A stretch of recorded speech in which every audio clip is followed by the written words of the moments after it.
No one in the Milky Way,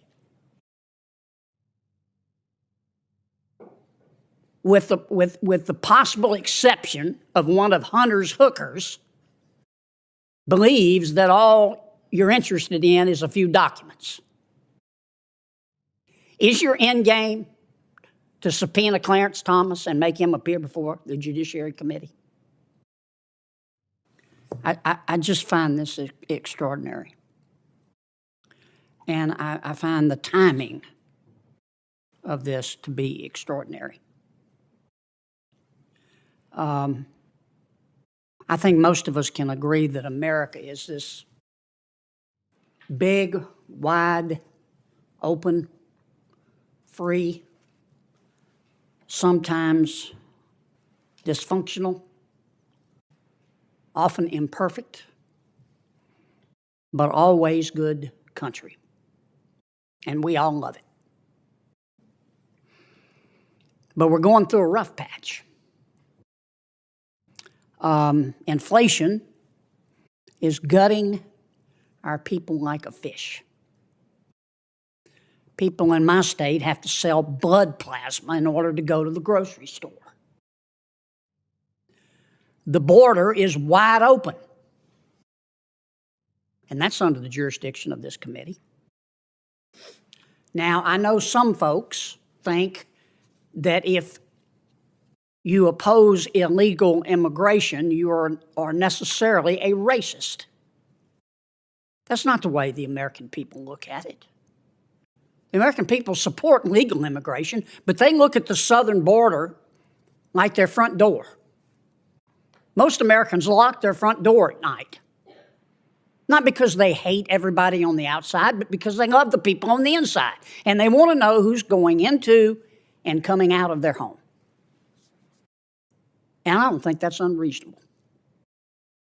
We don't talk about it much anymore, but since the Affordable Care Act was passed, insurance premiums in America have tripled. We're not doing anything about it. We've always had people in America, unfortunately, who are too poor to be sick, but now many of those people are in the middle class because of our health care delivery system. We're going through a rough patch. Internationally, the world's on fire. The world's on fire in Eastern Europe. It's on fire in the Middle East. The embers are smoldering in the Indo-Pacific. You don't have to be Mensa material to see that this is all being coordinated between and among China and Russia and the Ayatollah in Iran. Their goal is to have Russia dominate Central and Eastern Europe, to have the Ayatollah in Iran dominate the Middle East, to have China dominate the Indo-Pacific and Sub-Saharan Africa, and be free to make whatever move they want to in South America. Look at the democracies that are being overthrown in South America. And that is not a world that is safe for America. But what are we concentrating on? We have decided, Mr. Chairman, to attack another branch of our government. Now, Senator Whitehouse, I don't agree with you, respectfully, that the fundamental issue here is bribery at the Supreme Court. I don't believe that. And I don't believe you do either, sir. I think the fundamental issue here is that there's some people that don't like the opinions being issued by the United States Supreme Court. And that is your right. I've disagreed with many of the Supreme Court's opinions, but I haven't tried to destroy them. I think you're making a big mistake here, Mr. Chairman. I say that with all the respect I can muster. And here's my question. No one in the Milky Way, with the possible exception of one of Hunter's hookers, believes that all you're interested in is a few documents. Is your end game to subpoena Clarence Thomas and make him appear before the Judiciary Committee?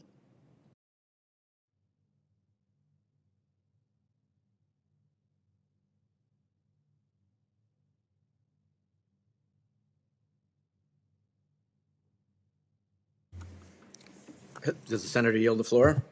I was hoping I That could a get rhetorical? our. I was I'm trying to figure out if hoping. I that's a was hoping I rhetorical could get our question or a real chairman one. to give me some of his I'm thoughts. sorry, I didn't realize that was directed to me, but I Yes. will respond. Our end game is to follow the facts. We cannot accumulate the facts without the cooperation of the witnesses. When the witnesses, after repeated attempts to appeal to them, have failed to produce these facts and documents, we've turned to a subpoena. But I can tell you, it's after a long, arduous journey where we've done everything we can to try to get their voluntary cooperation. Well, Mr. Chairman, do you believe we can subpoena Clarence Thomas? I haven't addressed that issue either Well, privately we or have, publicly. and we say no. I'm going to go to the roll call votes and then continue this discussion if the members wish to stay for that purpose. First is Judge Mustafa Kasubi, nominated to U.S. District Court for the District of Oregon. Does anyone seek recognition on the judge's nomination? I do. Senator Graham. I think I voted almost 90-some% of the time for district court judges that were picked by senators working with the White House. I sort of like that.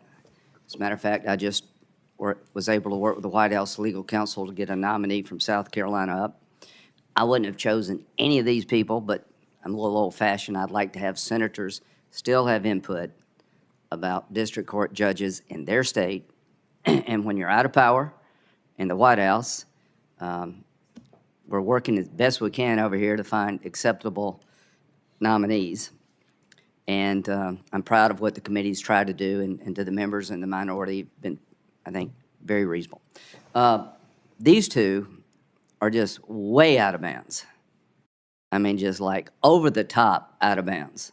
I do not trust these two nominees to give me a fair trial because I think they're so indoctrinated in their liberal thoughts and their attitudes about life. It oozes from their pores.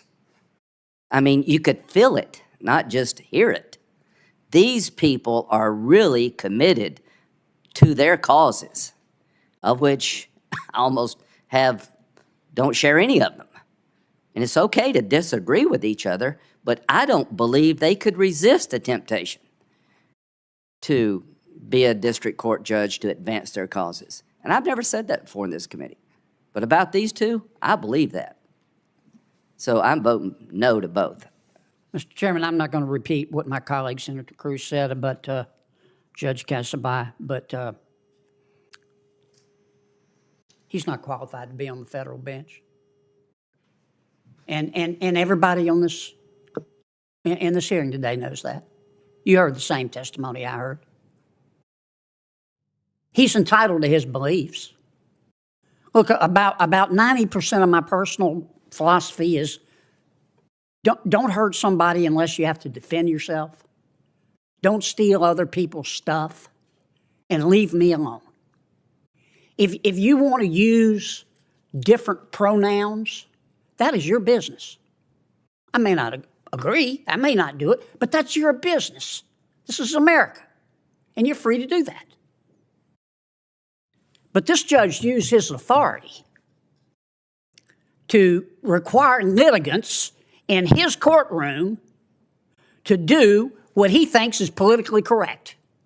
And he did that as a magistrate judge. And he'll do it as a federal district judge, and you know it. Once again, I don't care what his political beliefs are, but he has no right as a sitting judge to direct in writing litigants in his courtroom to stand up and introduce themselves by saying, "My name is John Kennedy. My preferred pronouns are." Now, the judge said in his testimony that was voluntary. That's not true. I've read the order. And he said, but it's voluntary. It's voluntary. Right. I'm a litigant in his courtroom paying a lawyer $400 an hour to try to get my case resolved. And the man on the bench who's going to decide my case tells me to stand up and announce my pronoun. That's not voluntary. That's oppressive. And that alone, forget his writings, which Senator Cruz went through very eloquently. That alone tells me that he cannot exercise power maturely. If I could vote no twice, I would. And on this final point, when President Trump nominated people that weren't qualified to be on the federal bench, we killed those nominations. And several people on your side of the aisle, my Democratic colleagues, and on our side of the aisle did it. By my count, we killed 5 of them. Dead as fried chicken. And we didn't do it behind closed doors. We did it here in the committee. We demonstrated they weren't qualified. Now here's your chance. This man is not qualified to exercise power as a federal judge. It's bad enough that he's a magistrate. Thank you, Mr. Chairman. Judge Kasabai has responded to the questions that have been raised on this topic, and I'd like to read his response. Let me state unequivocally, as I did during my hearing, I am not and never have been a Marxist. I have never espoused nor subscribed to Marxist theories. Rather, I've been an active participant in and beneficiary of the American capitalist system, as is clear from my own holdings of private property and securities, as detailed in the statement of net worth provided to this committee. And there's more, if you wish to read it. Let me also note that he has served for 16 years on the state and federal bench, and as a neutral appellate decision maker for 4 years on the Oregon Workers' Compensation Board. He has an ample record of service as a judge, and his philosophy is demonstrated in any rulings that he has handed down. So in defense of Judge Kasabai, I think some of the charges that are being made are wildly unsubstantiated. At this Mr. point, Chairman, may I be heard for just 30 more seconds? I've been very generous to I the know you Senate. have. Would you be generous one more time? I will. Go ahead. Thank you. Thank you. I appreciate the judge's response, but we all heard his testimony, and we all have read his record. And sometimes people don't tell the truth in their responses. I'm not calling the man a liar. I'm just saying, who are you going to believe? His written responses, probably crafted by the White House lawyers, or his testimony in committee? And I think what we're going to see going forward is more of these types of exchanges going on here today. When somebody is qualified to be on the federal bench, by God, I will stand up. I don't care what party they are. I was the lone Republican vote to confirm a nominee from Tennessee. I'm almost done, Mr. Chairman. Almost the 30 lone seconds. Republican vote. But from now on, if we're going to play it like this, we're going to have a debate on all of these nominees and talk about their testimony in committee and who was forthcoming and who wasn't. Thank you, Mr. Chairman. You've been very kind, and I appreciate the extra time. You're welcome.